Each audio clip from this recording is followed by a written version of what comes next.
গাইবান্ধার সাদুল্যপুরে উপজেলা খাদ্য গোদাম পরিদর্শন করেছেন খাদ্য অধিদপ্তরের মহাপরিচালক শাকাত হোসেন। বৃহস্পতিবার বিকেলে গোদাম পরিদর্শনকালে তার সফরসঙ্গী হিসেবে উপস্থিত ছিলেন রংপুর আঞ্চলিক খাদ্য নিয়ন্ত্রক আশরাফুল আলম, আঞ্চলিক রক্ষণাবেক্ষণ প্রকৌশলী আরশাদ আয়ুব আলী মণ্ডল, গাইবান্ধা জেলা খাদ্য নিয়ন্ত্রক মিজানুর রহমান। এ সময় আরও উপস্থিত ছিলেন উপজেলা খাদ্য নিয়ন্ত্রক AHM তৌহিদুল, OCLSD মিজানুর রহমান।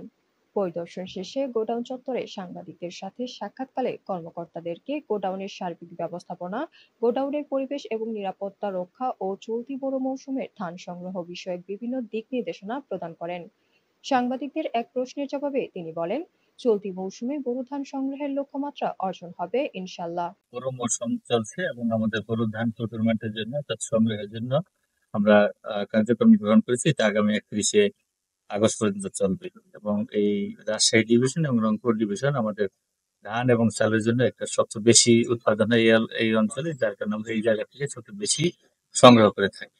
যারা ধান উৎপাদন করে তারা যাতে করে বেশি অর্থ পায়, সেজন্য গত বছর আমাদের ধানের ক্রয় মূল্য ছিল 30 টাকা, এবছর 2 টাকা বাড়ানো হয়েছে, 32 টাকা হয়েছে। এবং চাল গত আমনে আমরা 44 টাকা করেছিলাম, সেটা এবার 45 টাকা করেছে।